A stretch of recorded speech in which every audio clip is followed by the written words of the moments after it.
Buonasera a tutti ragazzi, come sempre un argomento molto pungente, però purtroppo ragazzi, quando, come si dicono, i peccati ci sono, vanno anche detti.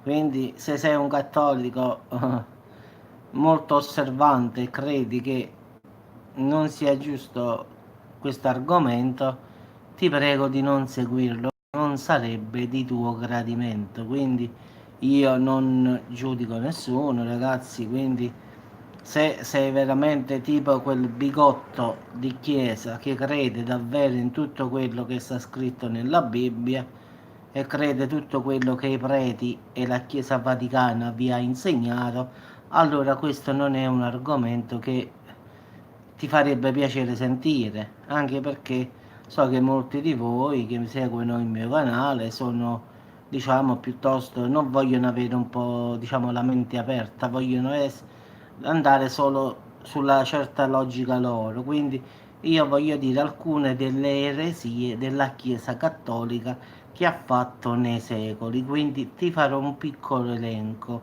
che tu stesso poi potrai andare a, diciamo, a controllare. Quindi io non ti dico di fidarti di me, io ti dico solamente il peccato e poi ti vai a prendere tu il peccatore, come ti dico. Il papato, partiamo da questa cosa qui, è di origine pagana. In effetti, Gesù non lasciò nessun capo fra gli apostoli, essendo egli sempre il capo fra gli apostoli, essendo sempre lui il capo immortale della Chiesa. Leggi Luca 22, 24, 26, oppure Efesini 1, 22, 23, Colossei 1, 18, 1 Corinzi 3.11. Quindi vai a vedere qui e troverai queste parole che io ti ho detto. Il papato di origine pagana. Gesù non ha lasciato nessun capo, quindi il papato se lo sono inventati loro, il papa, quindi già questa è la prima eresia. Poi possiamo continuare. L'adorazione della croce, dell'immagine e delle reliquie fu adottata ufficialmente nel 788. Come ben sapete, ragazzi, nella Bibbia tale pratica è chiamata idolatria ed è severamente condannata. Leggi Esodo 24:6, Deuteronomio 27:15, Salmo 115, oppure leggete Geremia 10:1-5. Andate a vedere qui e vedrete che le parole che io sto dicendo non è che le dico a caso, quindi io ho davanti il dizionario e quindi ve lo dico, solamente che voi avete la mente, diciamo, offuscata e quindi andate su come un cavallo che c'è pairaocchi e quindi andate avanti così. Quindi diciamo che la Chiesa ha un sacco di problemi, ma non problemi, ha fatto un sacco di cambiamenti, quindi è quello il problema, non è che, diciamo, il celibato dei preti fu decretato da Papa Gregorio VII nell'anno 1079. Il Vangelo insegna che i ministri di Dio possono avere mogli e figli. San Pietro era ammogliato.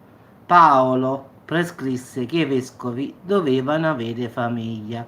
Leggi 1 Timoteo 3.2, 5.12, oppure Matteo 8.14, 15. Quindi vai a vedere qui e leggerai le stesse parole che ti ho detto io. Quindi io non sto dicendo delle cose, io ti dico la cosa e tu la vai a controllare, quindi ti vai a vedere la tua Bibbia e poi dici questo ha ragione allora.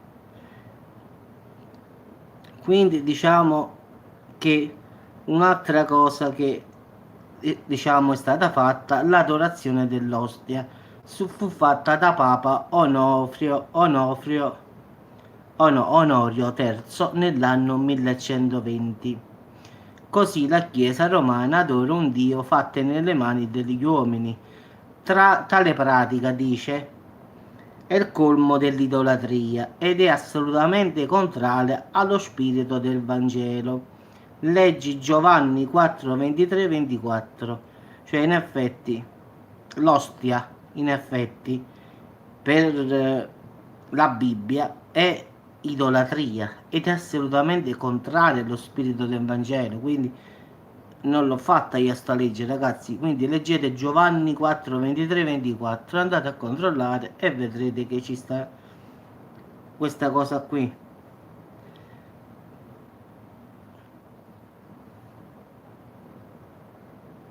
Ah, ecco qui, perché io lo sto cercando quelli un po' più particolari perché qua ce ne stanno a centinaia, ragazzi, quindi perciò un po' di pazienza. Il battesimo per aspersione fu reso legale dal Concilio di Ravenna nell'anno 1311. Il battesimo, secondo il Nuovo Testamento, è per immersione in acqua da amministrarsi ai soli credenti, cioè in quel giorno che tu credi in Dio devi battezzarti non per aspersione ma immersione, quindi è fatto come avevo detto io che uno si deve battezzare quando crede in Dio. Solo che qui ti dice anche che non deve essere fatto tipo una benedizione, ma deve essere per immersione, quindi ancora peggio di come avevo detto io. Quindi diciamo che i peccati, ragazzi, e le eresie sono tantissime.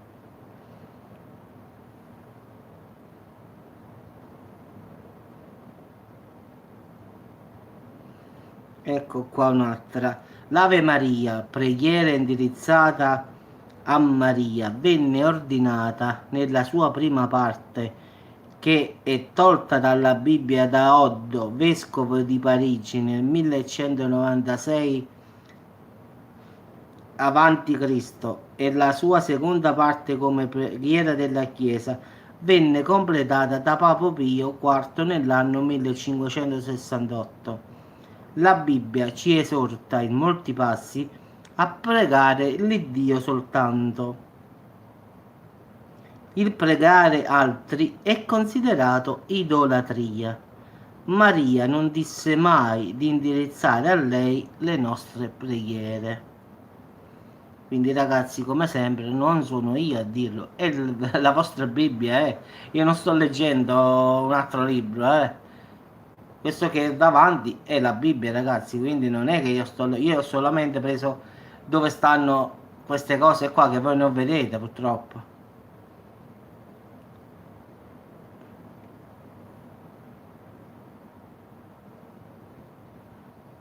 Ah, ecco qui, i libri apocrifici furono aggiunti alla Bibbia dal Concilio di Trento, però dopo non sono riconosciuti canonici dai giudei nell'anno 1546, quindi in effetti erano stati aggiunti, ma poi, diciamo, i giudei nell'anno 1546 li hanno tolto. Quindi ci sono proprio un sacco di cose proprio che proprio non vanno proprio.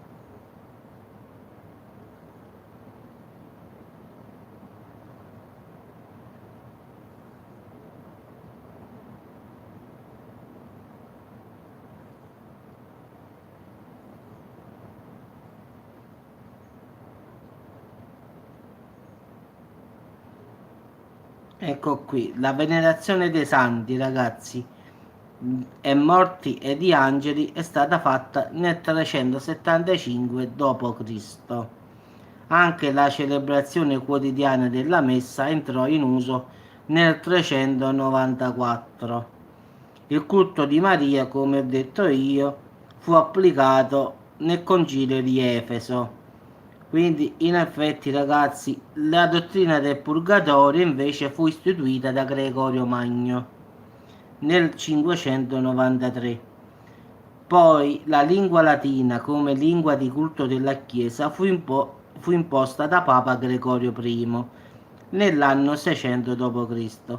La parola di Dio invece insegna che si deve pregare e predicare nella lingua conosciuta dal popolo, quindi se sei italiano fai l'italiano, se sei inglese fai l'inglese, quindi non deve essere la base principale come lo era prima, che la messa veniva celebrata in latino, no, deve essere celebrata secondo la lingua del popolo. Quindi tanti sbagli, ma proprio tantissimi che non ce ne sono proprio quindi proprio la confessione auricolare o confessione dei peccati fatta all'orecchio del prete fu istituita da Papa Innocenzio nel Concilio Laterano nel 1215. Il Vangelo ci comanda di confessare i peccati direttamente a Dio e a coloro che abbiano offeso. Giuda si confessò ai preti e poi si strangolò. Matteo 27, 3, 5, leggi Salmo 51, 1, 12, Luca 1, 48, 59, 1 Giovanni 1, 8, 9. Quindi, come vedete, la confessione fatta a prete non va fatta perché la confessione deve essere fatta a Dio o comunque ci dobbiamo scusare con chi abbiamo offeso. Quindi in effetti questa cosa qui è stata messa poi dalla Chiesa, in effetti. Quindi io vi ho dato i salmi da leggere dove sta scritto che è stata fatta dal Concilio Laterano nel 1215 da Papa Innocenzo. Il Vangelo ci comanda di confessare i peccati direttamente a Dio e a coloro che abbiamo offeso. Quindi pensate, quindi se hai fatto un torto a un amico, non è che tu devi andare da prete e dire prete, vedete, io ho offeso questa persona, ho fatto peccato contro questa persona. Quindi diciamo, la confessione va fatta a Dio e poi alle persone che secondo te tu hai offeso oppure hai detto qualcosa di male su di loro. Quindi in effetti questa sarebbe la vera confessione. Quindi pure l'adorazione dell'ostia, come ho detto già prima, ragazzi, che è stata fatta da Papa Onorio III nel 1120, è stata fatta da uomini. Tale pratica sta scritta addirittura il colmo dell'idolatria ed è assolutamente contraria allo spirito del Vangelo. Leggi Giovanni 4, 23, 24. Quindi ragazzi, più di questo io non posso dire, quindi credo che perlomeno vi ho detto qualche cosina. Lo so che molti di voi mi criticheranno, mi giudicheranno, ma lo so. Vabbè, come hanno fatto a Gesù Cristo giudicheranno pure me, quindi siamo sempre giudicati da tutti. Io non dico che mi dovete credere, ma guardate questa foto che ci sta qui adesso nel mio monitor. Questo secondo voi è Gesù, ragazzi? Questa che cos'è? È un'immagine. Ma secondo voi è veramente Gesù questo che vediamo? È un'immagine, ragazzi, niente di più. Gesù potrebbe avere la barba nera, gli occhi diversi, non è. Purtroppo il vero volto di Gesù nessuno lo conosce. Quindi questa foto che io adesso ho messo, come ce ne stanno tante in casa nostra, in casa di tutti, non è il vero volto di Gesù. Come pure Dio, nessuno l'ha mai visto. Come fai a dire che Dio ha la barba bianca oppure lo raffigurano in una certa maniera? Il fatto dell'idolatria, ciao Marco, non è che l'ho scritto io, l'ha scritto la Bibbia. Quindi più di questo, ragazzi, ci sta proprio una lista delle eresie, delle invenzioni umane adottate nel corso dei secoli, diciamo dalla Chiesa Cattolica Romana. Quindi la Chiesa ha fatto di testa sua. Quindi addirittura io questa non la sapevo, quindi questa mi è nuova addirittura. Il fatto dell'ostia addirittura è proprio una forte idolatria. Quindi è severamente vietato proprio il fatto dell'ostia, perché quello è il corpo di Cristo e dice quella è idolatria, perché tu in quella ostia, no, stiamo parlando della lista delle eresie della Chiesa, Marco. Quindi in effetti io ho letto adesso, no? Nella Bibbia, non è che ho preso un altro libro, che in effetti l'ostia è idolatria, perché l'ostia secondo loro rappresenta il corpo di Cristo. Quindi stesso la Bibbia dice che questo è proprio il colmo dell'idolatria, è proprio un peccato mortale, cioè capisci? La gente va a prendere l'ostia, diceva amen, amen, pure io l'ho fatto, non è che io mi tolgo da mezzo. Però dice addirittura che è un peccato proprio pazzesco. Come dice che pure i preti si devono sposare, perché San Pietro era sposato. Quindi in effetti dicevano che i preti, i vescovi e tutti potevano avere mogli e figli, anche se erano ministri di Dio, potevano ammogliarsi. Quindi non c'era il divieto. Poi la Chiesa nel 1130 ha emesso questo celibato, in effetti che i vescovi, preti e tutte queste qua non si possono sposare più. Quindi questa non è una legge di Dio, questa è una legge dell'uomo, perché in effetti nel Vangelo sta scritto che si possono sposare. La Chiesa invece, siccome è fatta di uomini, ha cambiato la Bibbia e ha detto che è severamente dobbiamo sposarci con Dio. Non è vero assolutamente nulla. Quindi sono tutte bugie che ha cambiato la Chiesa. Io perciò ho detto che la Bibbia in realtà non è quella lì vera, perché un celibato, eccolo qua, ce l'ho davanti, perché ce ne stanno proprio un sacco, Marco, ti giuro. De preti fu decretato da Papa Gregorio VI nell'anno 1079. Senti, il Vangelo insegna che i ministri di Dio possono avere mogli e figli. San Pietro era ammogliato. Paolo prescrisse che i vescovi devono avere famiglia. Leggi primo Timoteo 3.2, 5.12 oppure Matteo 8.14, 15.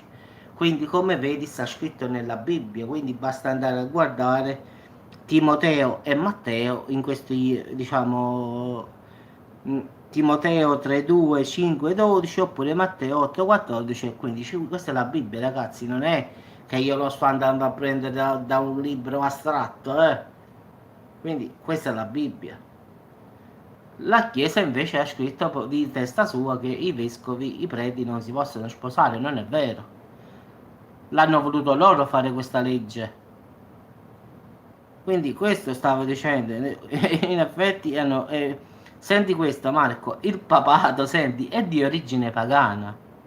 In effetti Gesù non lasciò nessun capo della Chiesa tra gli apostoli, lui non è rimasto nessun capo. Quindi in effetti sta scritto Gesù non lasciò nessun capo tra gli apostoli, essendo egli sempre capo fra gli apostoli, essendo egli sempre il capo immortale della Chiesa.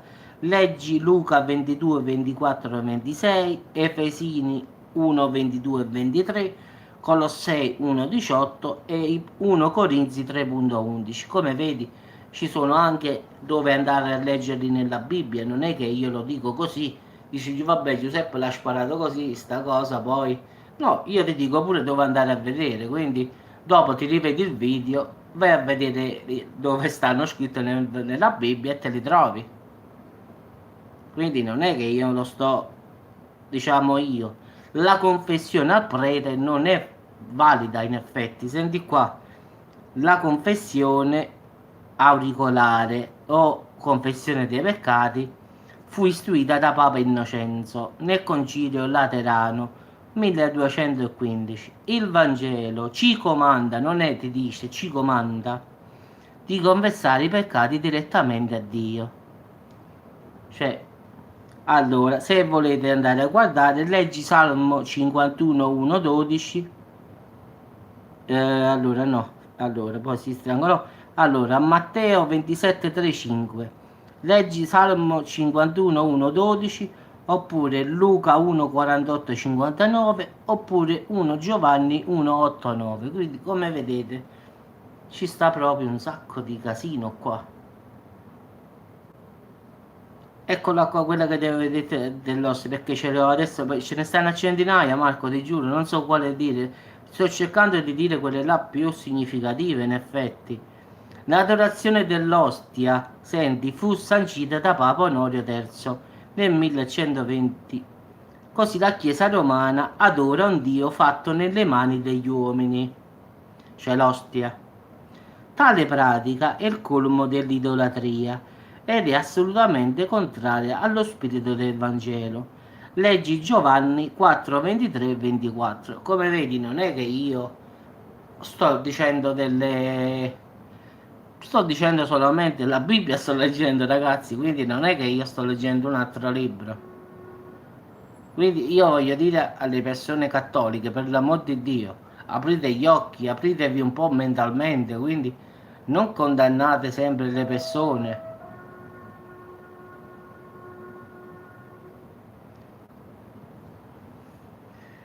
Sì, sì, ma credo perciò l'hanno fatto tutti, l'hanno vietati, quindi la diffusione, in effetti perciò sono stati banditi proprio. Però già così, già nella nostra Bibbia, già se si va direttamente dove si deve, si trovano già delle cose, come ho letto io adesso, tutte queste cose che io ho letto, ragazzi, stanno nella Bibbia, solo che si deve andare precisamente nel Salmo, in quel, diciamo, parabola, in quella cosa. Quindi non è che io mi sto inventando le cose, cioè io sto leggendo la Bibbia, ragazzi, qua c'ho le eresie, a fianco c'ho la Bibbia. Quindi al finale io sto leggendo il Salmo, vado a controllare e si trova nella Bibbia. Voi sapete che io quando parlo di religione non è che dice Giuseppe ce l'ha con la Chiesa, no, io non ce l'ho con la Chiesa, ragazzi, io ce l'ho con gli uomini della Chiesa, anche perché io questa Chiesa non la considero proprio, perché non è la Chiesa di Dio per me, personalmente per me non lo è, poi per gli altri può essere che cosa vuole, però personalmente per la mia persona questa è una falsa Chiesa, come dice, diciamo, alla fine quando dicono che sinceramente sì, devo pensare che questa è la falsa chiesa di cui parlavano pure nell'Apocalisse, ci sarà una falsa chiesa, una falsa dottrina, posso pensare benissimamente che sia questa qui, perché in effetti guardando il Vangelo, guardando tutte queste cose, e io vado a vedere che il papato non deve fare pagano, e poi vado a vedere nella Bibbia e mi ritrovo che davvero il Papa è stato eletto nel 1320 e poi nel Vangelo sta scritto che non bisogna, né non ci sta nessun capo tra gli apostoli, quindi non ha lasciato nessun capo. Quindi il capo è sempre Gesù, è Dio, quindi non ci sta nessun papa. Il culto per la Vergine Maria sta proprio scritto, l'ho letto prima, non esiste, si deve pregare solo Dio. E ancora lo ripetono lo stesso. In nessun parte della Bibbia sta scritto che bisogna pregare i santi morti e la mamma di Dio, diciamo la madre di Gesù. Perché è idolatria, lo dicono chiaramente, non è che lo dico io. Cioè dice affinché Giuseppe tu stai dicendo delle cose che sulla Bibbia non ci sono. Allora io sono d'accordo con te, dice è vero, io sto dicendo cose che sì, sì, ma io come ho detto dove sta Gesù? Pure questa fotografia che io adesso ho messo per fare questo video. Tutti quanti, forse i cattolici più bigotti diranno, vedi Gesù come bello, vedi Gesù, il mistero di Gesù. Ragazzi, è un'immagine. Quale Gesù? Dove sta Gesù in questa immagine? Vi pensate che è così? Oppure quello lì che vedete sulla croce, vi pensate che è così Gesù? Il problema dell'idolatria è che te lo dice chiaro e chiaro, non bisogna fare immagini o sculture né di quello che sta nei cieli né di quello che sta. Più chiaro di così, che dovevano scrivere là? Cioè, io non lo so, non è che l'ho scritto io, sta scritto nel Vangelo, nella Bibbia, come la volete chiamare voi, sta scritto lì. A dire la confessione non va fatta, diciamo, l'ostia non va presa perché secondo te quello lì sarebbe il famoso corpo di Cristo. Anche quella è un'idolatria perché tu consideri che in quella ostia ci sia il corpo di Cristo, quindi automaticamente quella è idolatria. Il battesimo, come avevo detto io, solo che io avevo sbagliato solo una cosa, va fatto quando uno crede e fino a qua ci siamo. Il problema è che va fatto per immersione, non per aspersione, cioè la persona deve essere immersa completamente. Invece quello che io avevo detto solamente per quando uno riesce a credere a Dio si deve battezzare, quindi quando uno è grande da poter comprendere, diciamo che lui crede in Dio, in Gesù, nella Trinità, si deve battezzare, quindi ti puoi battezzare a 20, a 30 anni, a 35 anni, quando credi, pure a 50 anni. Quando è arrivato il momento giusto che tu credi che sia arrivato quel momento che tu credi in Dio, in Gesù, ti vai a battezzare. Quindi ti puoi battezzare pure a 40 anni. Ti devi battezzare nel momento in cui tu credi veramente. Ma un bambino di 5 mesi che capisce? La religione cattolica è la mamma è cattolica. Che ci azzecca sta cosa? Quindi è proprio una cosa pazzesca. Quindi ragazzi, è tutta invenzione della Chiesa, come dicono qui. In effetti le eresie dicono proprio che queste sono cose che ha scritto la Chiesa Cattolica Romana. Quindi le ha messe lei, come sta scritto, come dice Dio, anzi, nessuno aggiunga o tolga qualcosa che io ho scritto. Qua hanno aggiunto, hanno tolto, hanno fatto quello che volevano. Sì, sì.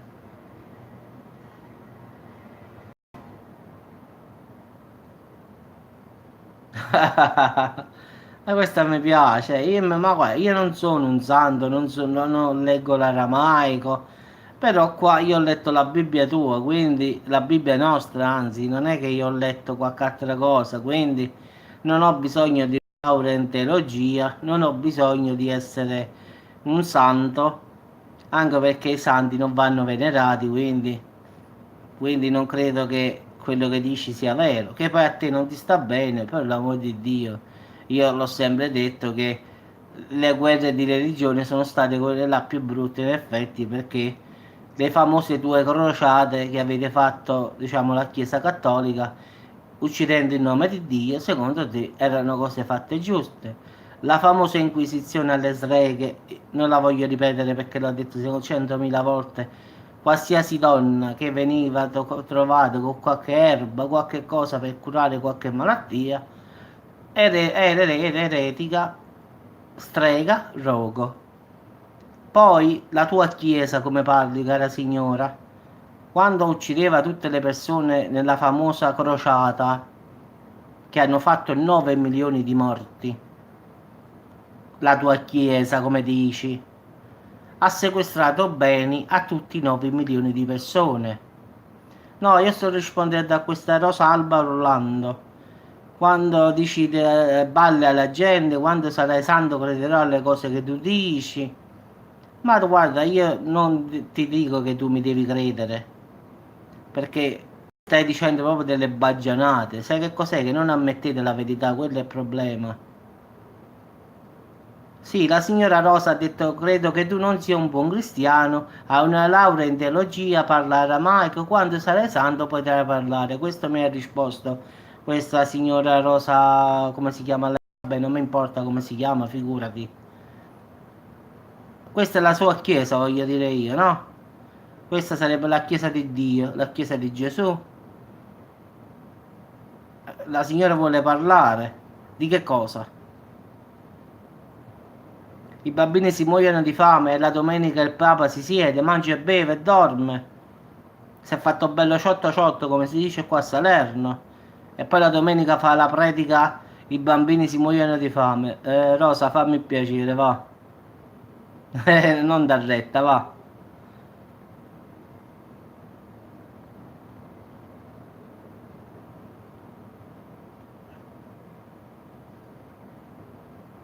I martiri cristiani uccisi nel mondo.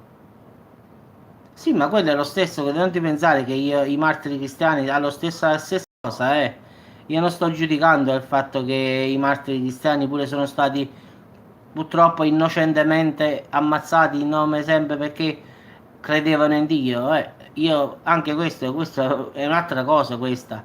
I martiri cristiani sono persone che hanno fino all'ultimo detto che erano cristiani e sono morti in nome di Dio, quindi non ci vedo nulla di male qua, io non sto parlando di quello. Queste sono persone che sono morte veramente nel nome di Dio. Però non c'entra nulla per quello che sto dicendo io. La signora mi viene a dire la chiesa, la chiesa. Queste sono gente, persone speciali che hanno detto fino all'ultimo credo in Dio, li hanno ammazzati, non se ne sono importati e sono morti nel nome di Dio. Quindi credo che ora come ora, credo che saranno già se è vero tutto, nel regno di Dio, al fianco di Dio. Quindi i martiri cristiani credo che secondo me già stanno vicino al Padre.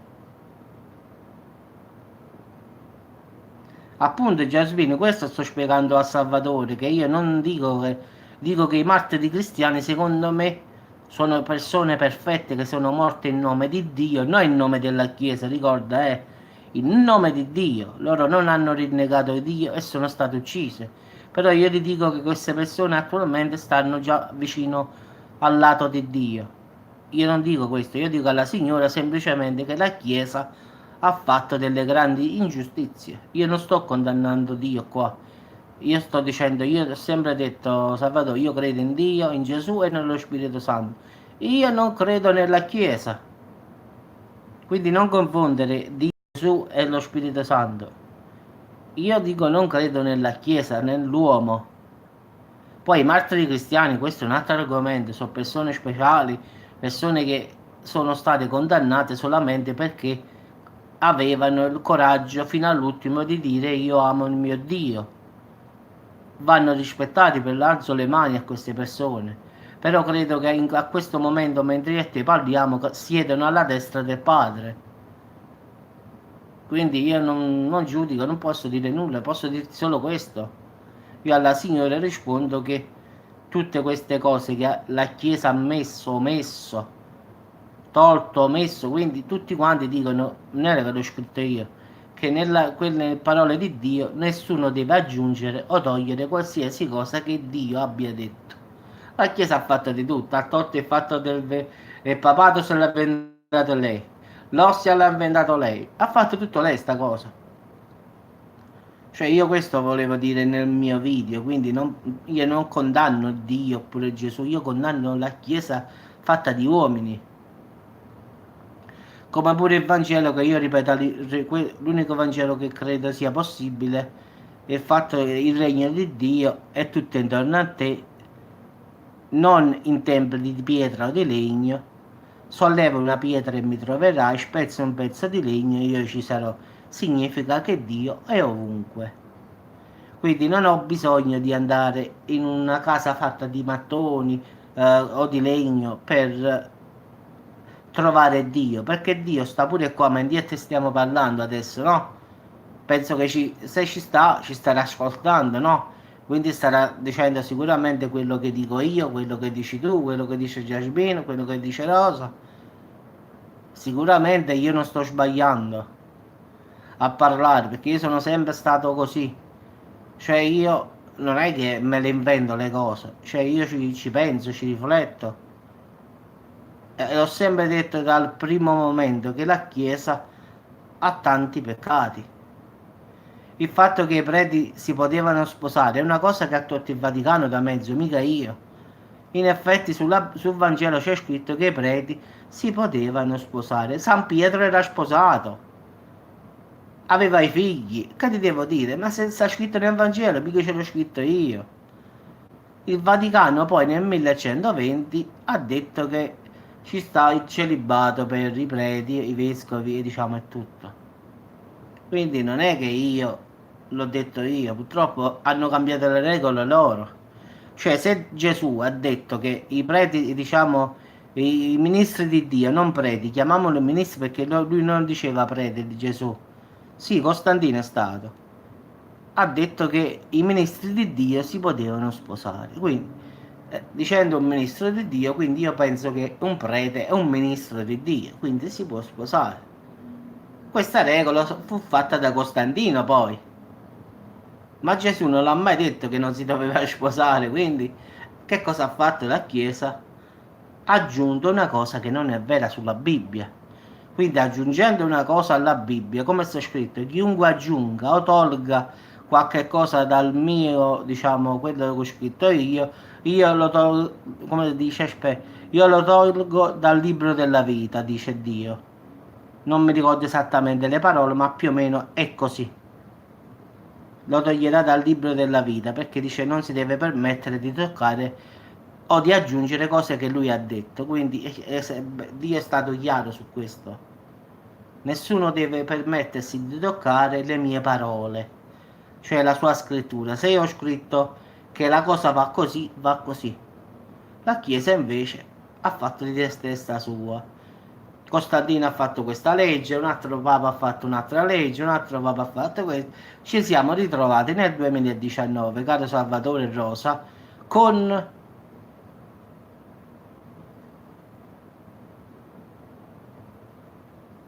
ma le sinagoghe erano fatte dagli uomini sempre, in effetti. In effetti era un luogo dove si riunivano per pregare. Però non era una cosa fatta da Gesù, era una cosa che avevano fatto gli ebrei.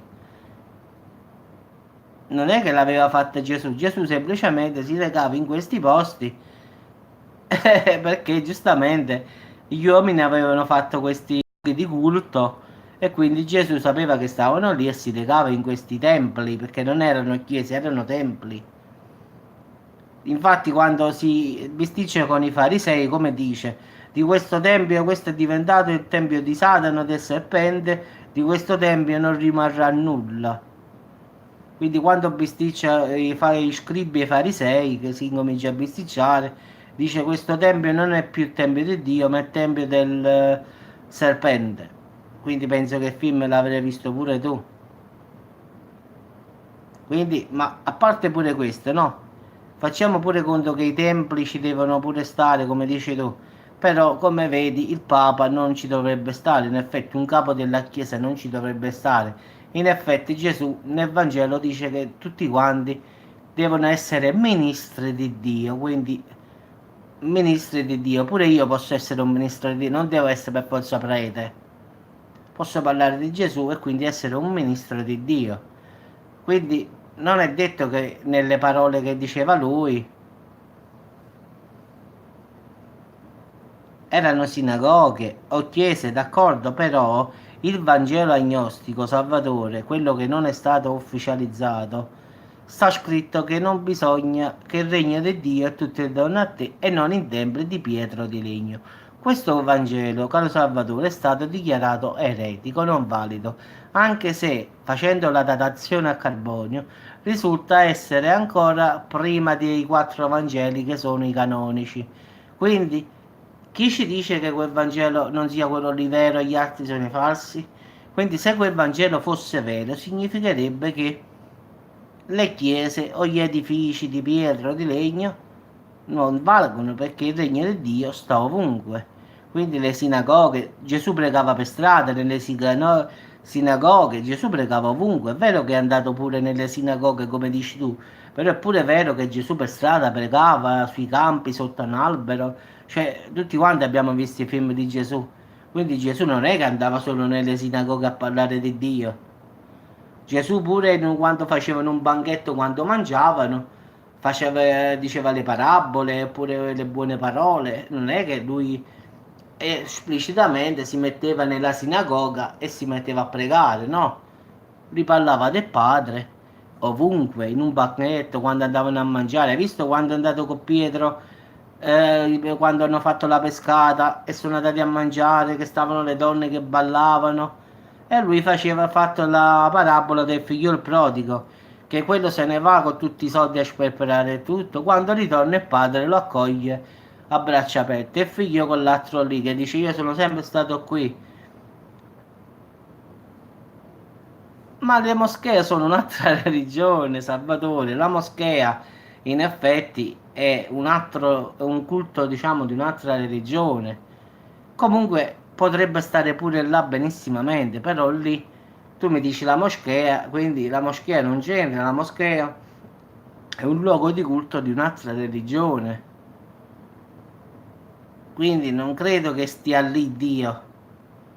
Il regno di Dio è tutti, dappertutto, però giustamente non credo che stia in un luogo dove lui non è desiderato, credo, eh. Quindi una moschea è un'altra religione.